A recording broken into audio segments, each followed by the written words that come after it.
Que la bénédiction de Dieu le Père, de Dieu le Fils et de Dieu le Saint-Esprit soit avec vous et toute votre famille. Bonjour, ma chère sœur, mon cher frère en Christ. Quel bonheur de vous avoir ici en ce moment sacré. Cet endroit est un oasis de paix. Nous l'avons créé ensemble en présence du Très-Haut. Je veux que vous respiriez profondément, où que vous soyez.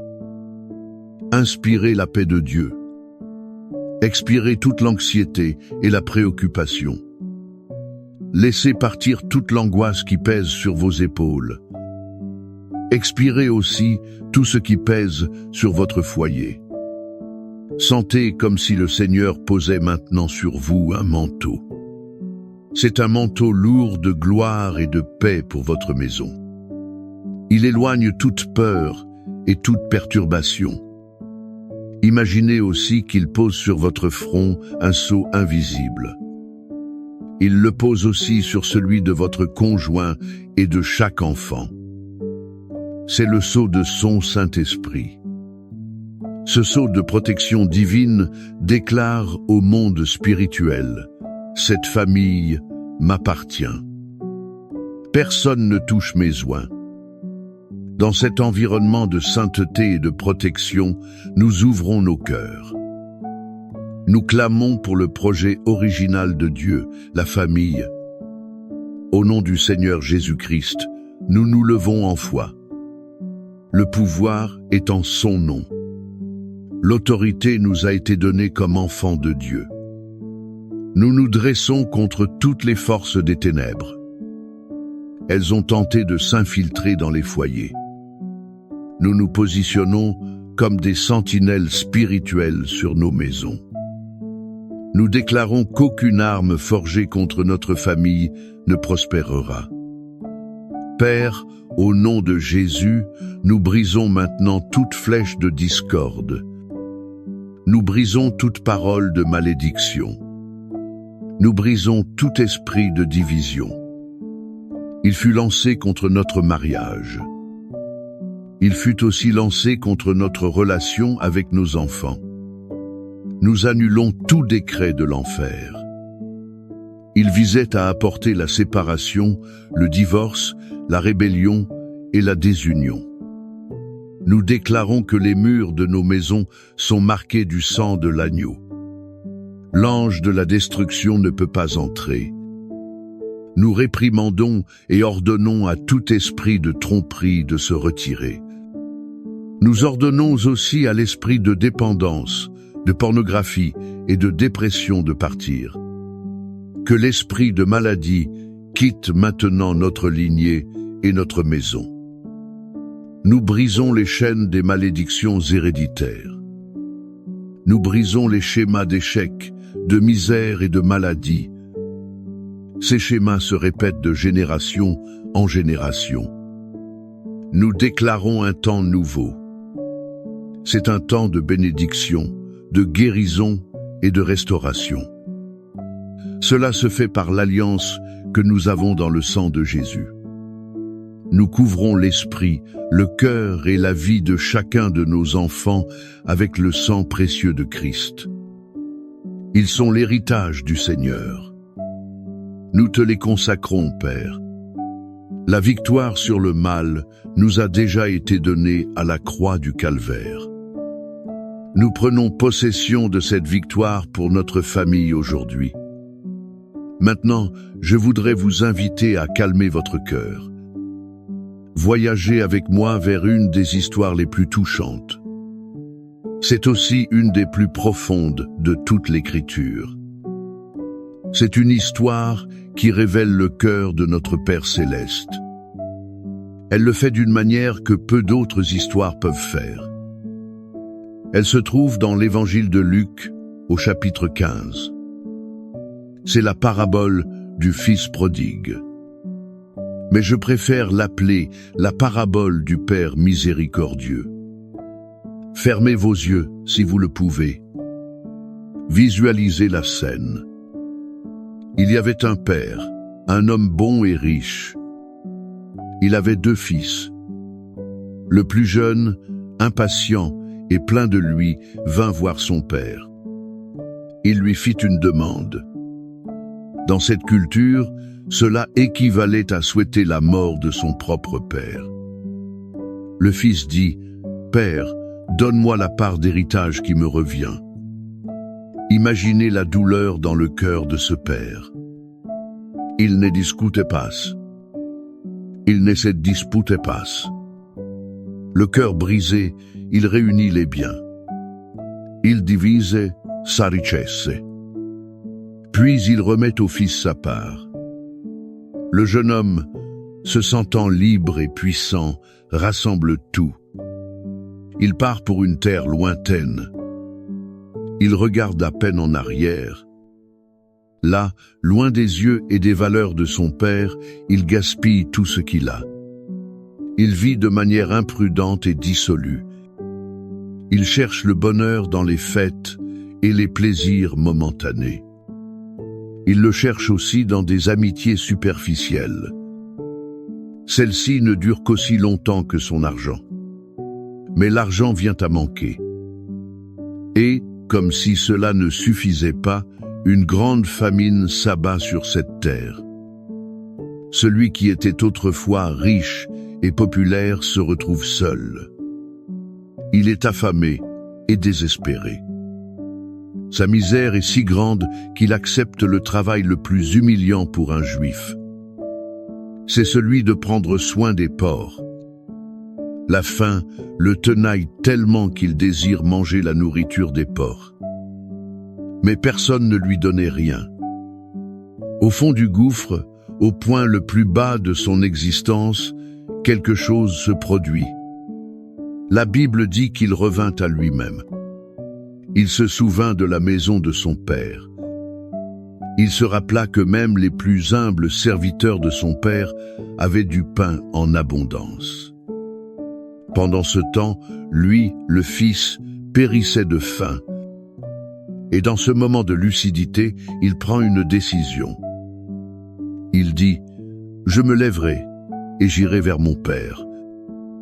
Je lui dirai, « Père, j'ai péché contre le ciel et devant toi. » Il continua, « Je ne suis plus digne d'être appelé ton fils. Traite-moi comme un de tes ouvriers. » Et il s'élève. Il commence la longue et humiliante marche de retour vers sa maison. Mais le point culminant de l'histoire n'est pas le retour du fils. C'est l'attente du père. L'Écriture nous fait comprendre que ce père n'a jamais abandonné. Chaque jour, il montait au point le plus élevé de sa propriété. Il regardait la route, le cœur plein d'espoir. C'était un espoir qui défiait toute logique. Il n'attendait pas des excuses. Il attendait son fils. Et puis, un jour, il aperçoit une silhouette au loin. Une silhouette maigre, sale et boitante. Mais il la reconnaît. Jess, son petit garçon. Et que fait le père? Il n'attend pas. Il ne reste pas les bras croisés.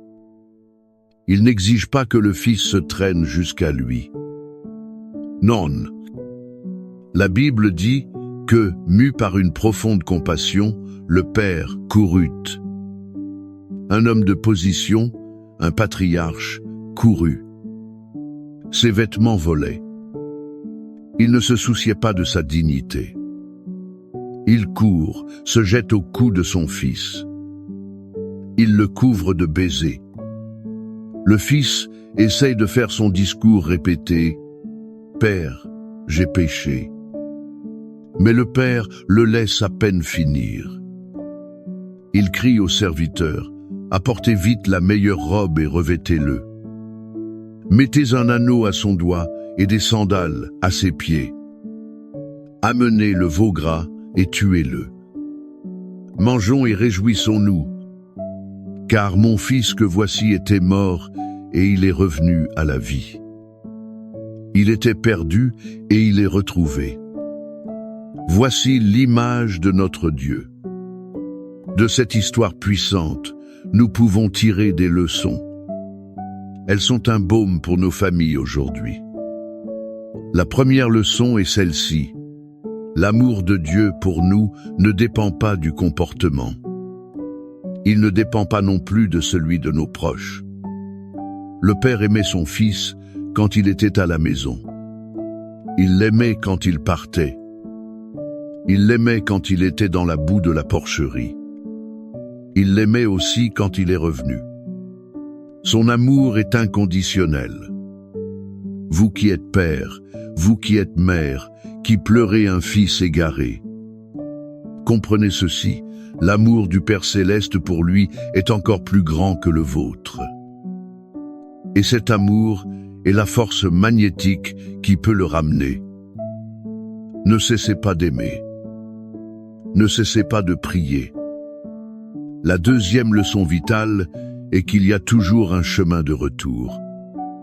Peu importe à quel point quelqu'un est allé loin, peu importe à quel point il est tombé, peu importe à quel point il se sent sale, la maison du Père est toujours ouverte. Le chemin du retour commence par un pas d'humilité. C'est la reconnaissance que loin du Père, tout est misère. Être vous qui m'écoutez, vous, sentez-vous comme ce fils. Sachez que le Père est sur la véranda. Il regarde la route. Il vous attend en ce moment même. Il n'y a pas de péché si grand que son pardon ne puisse le couvrir. La troisième leçon peut être la plus cruciale pour la guérison de nos familles. C'est le pouvoir restaurateur du pardon. Notez que le Père n'a pas seulement pardonné, il a restauré. La meilleure robe a restauré son honneur. L'anneau a restauré son autorité et son identité de fils. Les sandales ont restauré sa dignité. Les esclaves marchaient pieds nus. La fête a restauré sa joie. Elle a aussi restauré sa place dans la communauté. Combien de nos familles sont blessées? C'est parce que nous refusons d'offrir ce pardon restaurateur. Nous gardons des rancœurs et des ressentiments. Par cela, nous empêchons la guérison. Sommes-nous prêts à courir à la rencontre de notre conjoint, de notre enfant, de notre frère? Sommes-nous prêts à offrir un pardon qui ne dit pas seulement « je te pardonne », mais qui dit aussi « tu es restauré à ta place d'honneur ». Tu es restauré dans mon cœur et dans notre famille. Ce Père de la parabole attend, court, embrasse et restaure. C'est le même Dieu qui nous a laissé des promesses écrites. Ces promesses sont scellées pour notre protection. Et il n'y a pas de promesse de protection plus puissante et complète. C'est celle que nous trouvons dans le psaume 91. Ce psaume est le contrat de sécurité du Père pour ses enfants. De même, le psaume 23 est la certitude que Dieu est notre bon berger. Il nous protège, nous pourvoit, nous guide et nous réconforte. Cela se passe à chaque étape de la vie de notre famille. Maintenant, je vous invite à fermer à nouveau les yeux, si possible.